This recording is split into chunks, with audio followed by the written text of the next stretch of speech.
Saudara-saudara kaum muslimin yang berbahagia, ini merupakan analisa sosial bahwa pada suatu saat nanti akan terjadi di tengah-tengah umat di mana kita dihantam dan diserbu dari segala macam penjuru. Akidah didangkalkan, peradaban dan kebudayaan dirusak, makanan dan minuman diracuni, pakaian ditelanjangi dan lain sebagainya, sampai kita melepaskan nilai Islam yang kita cintai ini. Kondisi sosial ini satu saat akan datang kepada kita. Demikian analisa dan peringatan dari Rasulullah sallallahu alaihi wasallam. Marilah sekarang kita melihat, adalah benar bahwa di zaman sekarang kita insya Allah tidak akan mengalami perang Badar sehebat yang pernah dialami oleh Rasul dan para sahabatnya. Tetapi sesungguhnya perang yang kita hadapi di zaman sekarang ini tidak kalah hebatnya dengan perang Badar, tidak kurang dahsyatnya dengan perang Uhud, tidak kurang ngerinya dari perang Khandaq. Hanya saja yang kita hadapi sekarang ini bukan ujung pedang, bukan ujung tombak, bukan ujung panah. Yang kita hadapi sekarang ini adalah perang akidah, perang ideologi, perang mempertahankan keyakinan.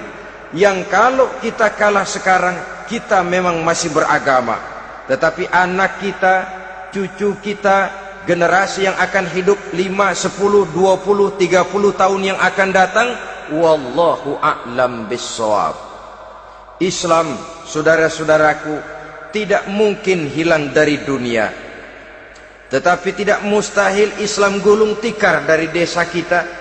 Tidak mustahil Islam gulung tikar dari kampung dan kota kita, jikalau kita tidak menjaganya, jikalau kita tidak memeliharanya, bahkan jikalau kita tidak mewariskannya kepada anak-anak kita, generasi yang akan datang. Marilah kita mengingat sejenak bagaimana Islam di Spanyol yang pernah jaya, pernah mewarnai daratan Eropa, dan yang sekarang hanya sekedar tinggal ceritanya saja. Ini pernah diperingatkan oleh Rasul dalam satu hadis, sayati ala ummati zamanun la yabqal Islam illa ismun wala minal Quran illa rasmun.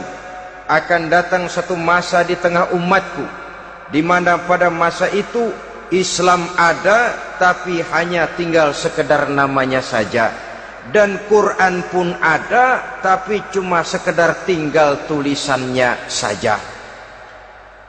Apabila kita tidak mewariskan ini kepada generasi yang akan datang, maka serbuan-serbuan dari berbagai macam penjuru dari hari ke hari semakin kita rasakan kehebatannya. Tidak mustahil sejarah Spanyol akan terjadi di desa kita, akan terjadi di kampung kita, akan terjadi di kota kita. Orang Spanyol kalau mereka cerita kepada anaknya, mereka akan cerita, "Nak, di sini dulu ada masjid." Kapan, Pak? Dulu bener dah. Banyak orang Islam kalau hari Jumat pada sembahyang, kapan itu, Pak? Dulu sekali. Sekarang cuma sekedar tinggal ceritanya saja.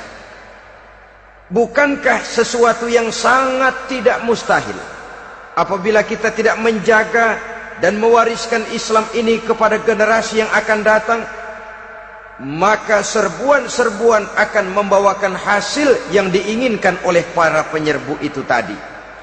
Kita sudah menjadi umat yang mayoritas, tetapi umat yang mayoritas ini menurut Rasul dikepung sedemikian rupa, akidahnya didangkalkan, peradaban dan kebudayaannya ditekan sedemikian rupa, kehidupan sosialnya dibuat individualis, kemudian dari segi pergaulan, pakaian, makanan, minuman dan sebagainya diracuni, sampai dia tidak lagi berpegang teguh kepada agamanya.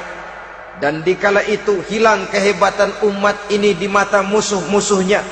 Orang lain memandang kita ringan saja, enteng saja, satu umat yang sudah kehilangan wibawa. Padahal konon kabarnya kita mayoritas. tapi enak saja dikutak-kutik orang lain. Dan dikala itu di hati kita merajalela penyakit uahan. Penyakit uahan itu apa? Pertama, hubbud dunia, terlalu cinta kepada dunia. Terlalu cinta kepada dunia yang menyebabkan kita lupa akan tanggung jawab dan kewajiban, lupa meneruskan dan mewariskan Islam kepada generasi yang akan datang. Kita berlomba hanya untuk mengejar dunia dan seluruh isinya. Baik dia bernama material, baik dia bernama seksual, baik dia bernama pangkat, jabatan dan kedudukan, berlomba-lomba kita di dalamnya. Sampai tercampaklah penyakit hubbud dunia di dalam hati ini. Berurat dan berakar dunia itu, sulit dan berat kita berpisah daripadanya. Akibatnya kemauan untuk berbuat demi dan atas nama agama sangat sulit terwujud di dalam kehidupan ini. Yang kedua, karahiyatul maut, terlalu takut kepada mati. Baik mati ajal, mati dalam artian yang sebenarnya, baik mati usahanya, baik mati karirnya, baik mati pangkat dan jabatannya. Sehingga dengan demikian akibatnya jatuhlah kita menjadi umat yang kehilangan wibawa di mata orang lain. Saudara-saudara kaum muslimin rahimakumullah, saya katakan tadi, perang yang kita hadapi di zaman sekarang adalah perang akidah. Perang menghadapi peradaban dan kebudayaan yang menghancurkan moral daripada anak-anak kita. Perang menghadapi banjirnya maksiat dan munkarat. Yang di tengah-tengah itu, di samping berkewajiban menjaga diri dan keluarga, kita pun juga berkewajiban menjaga anak-anak kita, generasi yang akan datang. Mengarahkan dan mendidik mereka sesuai dengan yang dikehendaki oleh Allah Subhanahu wa ta'ala.